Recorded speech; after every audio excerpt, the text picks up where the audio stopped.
जैसा कि सवाल में कहा गया है कि पेडेस्टल के शिखर पर एक 1.6 मीटर ऊंची मूर्ति लगी हुई है।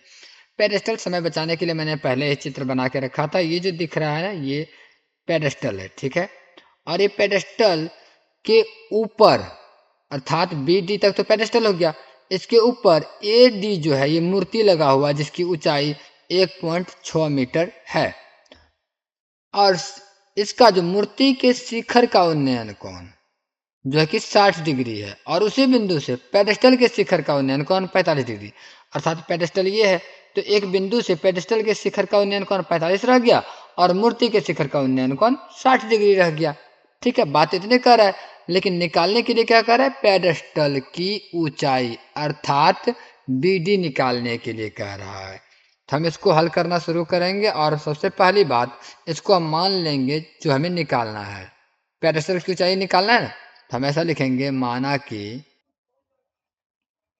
पेडेस्टल पेडेस्टल क्या है, बीडी। तो बीडी की ऊंचाई मतलब बीडी कितना है नहीं दिया हुआ है ना, तो बराबर हम मान लेते हैं कि यह एक्स मीटर है।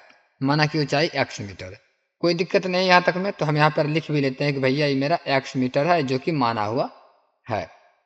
अब यदि हम tan 45 लगा दें त्रिभुज डी बी सी के लिए, त्रिभुज डी बी सी के लिए लगा दें, तो यहाँ पर लिख लेते हैं त्रिभुज डी बी सी में, त्रिभुज डी बी सी में tan 45 डिग्री ले लें, तो tan 45 डिग्री बराबर क्या हो जाएगा, लंब बटे आधार। तो लंब मतलब हो गया डी बी या बी डी कह सकते हैं, डी बी बटे बी सी। तो tan 45 का मान तो एक होता है, और उसके बाद डी बी का मान कितना हो गया, एक्स हो गया, और बटे बी सी का मान तो ये नहीं दिया हुआ है। बीसी, चूंकि बीसी भी तो नहीं दिया हुआ है, यहाँ पर कुछ भी दिया हुआ ही नहीं है, तो हम बीसी को क्या कह सकते हैं, बीसी ही ले सकते हैं, बीसी रहने देते हैं, कोई बात नहीं। अब अगर हम इसको निकालें कि बीसी बराबर क्या निकल के आता है, बटे के लगा दीजिए, बाय क्रॉस कर लेंगे, तो बीसी बराबर एक्स मीटर, एक्स मीटर निकल के आ गया है, कोई दिक्कत नहीं। आप इसको मान लीजिए कि समीकरण 1 निकल के आ चुका है। अब पुनः क्या करेंगे, त्रिभुज ए बी सी में देखेंगे, त्रिभुज ए बी सी में, त्रिभुज ए बी सी में देखिए, तो अपने पास जो है 60 डिग्री का थीटा बन रहा है यहाँ पर त्रिभुज ए बी सी के लिए। तो tan 60 लगाएंगे, tan 60 डिग्री बराबर सूत्र तो वही रहेगा, लंब बटा आधार। तो लंब इसमें क्या हो जाएगा, ए से बी तक लंब है, तो ए बी लंब हो गया, ए बी लंब बटा आधार हो गया बी सी। तो tan 60 डिग्री का मान आप अपने बुक से भी देख सकते हैं, अगर याद है तो अच्छी बात है, नहीं तो उसके लिए वीडियो बना हुआ है, आप उसको जाके देख सकते हैं। तो tan 60 का मान कितना हो जाएगा, √3, और बाय 1 हम लगा सकते हैं अपनी ओर से, और ए बी का जो मान है वो नहीं दिया हुआ है।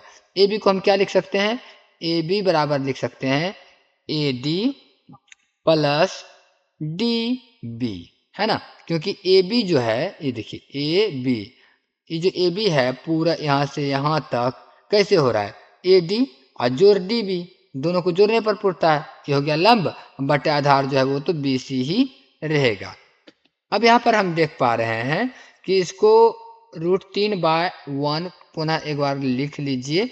ए डी का मान 1.6 है, तो 1.6 लिख लेते हैं, प्लस डी बी का मान कितना है, एक्स है, तो इसको हम एक्स लिख लेते हैं, बट बी सी है तो बी सी लगा लेते हैं, कोई आपत्ति नहीं है यहाँ तक में। अब इसको बाय क्रॉस अगर गुना कर दें, तो √3 बी सी बराबर हो जाता है 1.6 और प्लस एक्स, इतना रहने वाला है। अब ये जो √3 है इसको उठा के इधर किया जा सकता है, और वैसे बी सी का मान यहाँ पर एक्स दिया हुआ है, तो हम बी सी का मान यहाँ पर लगा सकते हैं, है ना। तो अभी लगा लेते हैं, बी सी का मान रखने पर, बी सी का मान को रख लीजिए, तो क्या हो जाएगा, √3 और गुना एक्स हो जाएगा, बी सी का मान एक्स है, यहाँ पर देख सकते हैं बी सी बराबर एक्स दिया हुआ है, तो हम बी सी के जगह पर एक्स लिखेंगे, तो यहाँ पर एक्स डाल देते हैं, और बराबर 1.6 1.6 प्लस एक्स, ये हो गया, ये √3 एक्स, और ये एक्स उठा के इधर कर लेते तो माइनस में एक्स हो जाएगा, और बराबर हो जाएगा 1.6। अब यहाँ पर √3 एक्स और यहाँ माइनस एक्स है, तो √3x माइनस एक्स में x को कॉमन ले लेते हैं, तो अंदर क्या बच जाएगा भैया, √3 और बच जाएगा -1, यही बचने वाला है और बराबर 1.6 हो जाएगा। अब यहाँ पर जो x रहने देते हैं और ये गुना में है ना, ये दोनों गुना में होता है, ब्रैकेट में जो दोनों गुना में है, तो √3 - 1 को उठा के उधर भेज दें तो x बराबर हो जाएगा 1.6 बट √3 - 1। ठीक है, चलिए अगला पेज ले लेते हैं यहाँ से आगे। x बराबर 1.6 बट √3 - 1 है, यानी कि x बराबर जो निकल के आया है 1.6 बट √3 - 1। एक बार वेरीफाई कर लेते हैं, √3 - 1 है, ठीक। अब यहाँ पर हर परिमेयकरण करेंगे, हर परिमेयकरण करने पर, चलिए हर परिमेयकरण कर लेते हैं।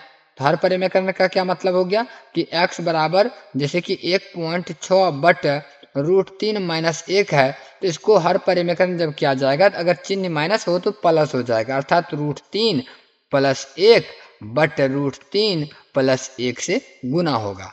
तो बराबर x बराबर आ रहा है 1.6 गुना √3, तो 1.6 √3 और उसके बाद ये हो जाएगा 1.6 से प्लस में गुना करेगा तो प्लस 1.6 होगा। बटे करते हैं, देखिए a - b into a + b के रूप में है और हम जानते हैं कि a - b into a + b जब होता है तो उसको लिख सकते हैं a² - b² के रूप में। तो हम इसको यहाँ पर लिख पाएंगे a² मतलब हो गया 3 का स्क्वायर, यानी कि √3 गुना ये √3, 1 गुना 1 यही ना होगा, तो मतलब 3 आ जाएगा और -1 ही रहेगा। तो कहने का मतलब हुआ x बराबर, ऊपर वाला में कॉमन ले लेते हैं 1.6 को, क्योंकि दोनों में 1.6 है, तो यहाँ पर कॉमन लेने के बाद बचेगा √3 + 1 बट 3 में से 1 जाएगा तो 2 बचेगा। जब इसको कटा देंगे 2 से 1.6 को तो 0.8 बार में कट जाता है। तो कुल मिलाकर के प्राप्त हुआ x बराबर 0.8 इंटू √3 + 1 इतना मीटर। किसकी ऊंचाई है ना ये, तो ये है पेडेस्टल की ऊंचाई, जो x बराबर माने हैं, x पेडेस्टल की ऊंचाई माने थे x, और यहाँ पर निकल के आया x बराबर कितना 0.8। तो मतलब यहाँ पे लिखेंगे अतः पेडेस्टल की ऊंचाई जो है 0.8 इंटू √3 + 1 मीटर है। ठीक है, ये रहा आंसर। वीडियो पसंद आया तो लाइक कर दीजिएगा, मिलते हैं अपने अगले वीडियो में, तब तक के लिए धन्यवाद।